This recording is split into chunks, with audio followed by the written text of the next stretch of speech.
Welcome to Shri RTRS academy Jodhpur. आज हम बात करेंगे 26वें प्रश्न से। ये इस क्रम का दूसरा वीडियो है। भारत के उच्चतम न्यायालय के मुख्य न्यायमूर्तियों का सही क्रम क्या है? तो सही क्रम है एच.एल. दत्तू, टी.एस. ठाकुर, जगदीश सिंह खेहर। राज्य विधान परिषद के उत्साधन के लिए राज्य विधानसभा द्वारा संविधान के अनुच्छेद 169 के अंतर्गत स्वीकृत संकल्प के बारे में निम्नलिखित में से कौन सा कथन सही है? तो केंद्र सरकार पर कोई बाध्यता आरोपित नहीं करता है कि वह संसद में विधि निर्माण हेतु कार्रवाई करे।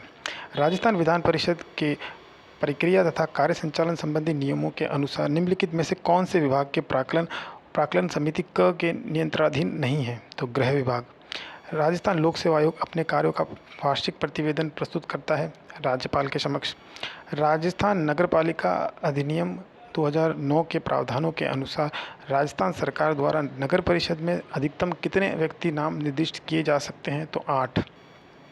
निम्नलिखित में से नागरिक अधिकार पत्र के मूल तत्व में कौन सम्मिलित नहीं है?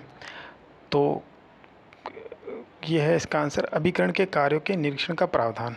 राजस्थान प्रशासनिक सेवा के अधिकारियों को पहली बार जिला कलेक्टर के रूप में पद स्थापना निम्नलिखित में से किस वर्ष की गई थी? तो 2009 में की गई थी। राजस्थान के निम्नलिखित मुख्यमंत्रियों में से कौन लोकसभा के सदस्य नहीं रहे हैं? तो टीकाराम पालीवाल नहीं रहे हैं। टीकाराम पालीवाल रहे हैं, तो इसका आंसर हो जाएगा ए बी डी इसका आंसर हो जाएगा। निम्नलिखित में से कौन राजस्थान राज्य मानवाधिकार आयोग के अध्यक्ष पद पर नियुक्ति हेतु अधिकृत है? तो उच्च न्यायालय का मुख्य न्यायाधीश। राजस्थान पंचायती राज अधिनियम 1994 की किस धारा को संशोधित कर ग्राम सेवक के स्थान पर ग्राम विकास अधिकारी अभिव्यक्ति को प्रतिस्थापित किया गया? तो 89 धारा के तहत। कथन क और कारण आर।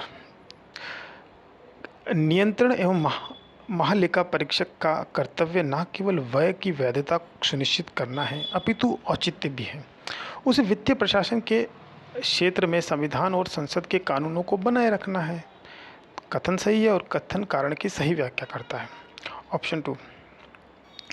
ये 37वां प्रश्न आरपीएससी ने डिलीट कर दिया था, तो अपन इस पर चर्चा नहीं करेंगे। 38 भी प्रश्न आरपीएससी ने डिलीट कर दिया था, तो अपन भी चर्चा इसकी नहीं करेंगे। आते हैं, भारत के संविधान के अनुच्छेद 103 के तहत राष्ट्रपति लोकसभा सदस्यों की निर्भरताओं से संबंधित किसी भी प्रश्न पर कोई निर्णय देने से पूर्व निम्नलिखित में से किसकी राय लेता है? तो निर्वाचन आयोग की राय लेता है। राष्ट्रीय न्यायिक नियुक्ति आयोग से संबंधित कौन से संविधान संशोधन अधिनियम को उच्चतम न्यायालय की संविधान पीठ ने असंवैधानिक घोषित कर दिया था? तो 99वां संविधान संशोधन। मुख्यमंत्री चिरंजीवी स्वास्थ्य बीमा योजना में कौन सी विशेषता गलत है? तो यहाँ पर 10 दिन की जगह 15 दिन होगा, तो ये सेकंड ऑप्शन इसका सही उत्तर है। राज्य निर्वाचन आयोग राजस्थान से संबंधित निम्नलिखित कथनों पर विचार कीजिए। राज्य निर्वाचन आयोग राजस्थान का गठन दिसंबर 1994 में हुआ था, तो ये स्टेटमेंट गलत है क्योंकि जुलाई 1994 में हुआ था। और दूसरा स्टेटमेंट है इसका एक सचिव होता है जो राज्य का मुख्य निर्वाचन अधिकारी भी होता है, तो ये स्टेटमेंट सही है। तो ऑप्शन इसका 2 हो जाएगा आंसर। राजस्थान सरकार द्वारा अभी हाल ही में घोषित उड़ान योजना की गलत विशेषता चिन्हित कीजिए। तो इसकी गलत विशेषता है कि इस योजना के अंतर्गत प्रदेश की सभी महिलाओं को 19 नवंबर 2021 से सैनिटरी नैपकिन निःशुल्क मिलेगा, तो ये स्टेटमेंट गलत है, बाकी सब ठीक है। विशाखा व अन्य बनाम राजस्थान राज्य व अन्य मुकदमा संबंधित है कार्यस्थल पर महिलाओं के यौन उत्पीड़न की रोकथाम से। गुरुमुख निहाल सिंह को राजस्थान का प्रथम राज्यपाल नियुक्त किया गया था, तो आरपीएससी ने इसका आंसर माना है 25 अक्टूबर 1956। संविधान के मूल कर्तव्यों को जिसकी सिफारिश पर सम्मिलित किया गया वह है स्वर्ण सिंह समिति की सिफारिश पर। राजस्थान उच्च न्यायालय के निम्नलिखित न्यायाधीशों में से कौन राजस्थान सरकार में राज्य मंत्री के पद पर आसीन रहे हैं? तो जस्टिस फारूक हसन। भारत के संविधान में वर्णित नीति निर्देशक तत्वों का सुमेलित युग्म पहचानिए जो सुमेलित है।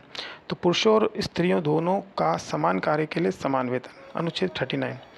निम्नलिखित में से किसने कहा था कि एक संविधान एक मशीन की तरह बेजान चीज़ है, इसमें वे लोग जीवन फूंकते हैं जो इसका नियंत्रण करते हैं? भारत में बस कुछ ईमानदार लोगों की आवश्यकता है जिसके लिए राष्ट्रहित ही सर्वोपरि है। तो डॉक्टर राजेंद्र प्रसाद ने कहा था। सूचना के अधिकार अधिनियम के उद्देश्यों के संबंध में निम्नलिखित में से कौन सा सही नहीं है?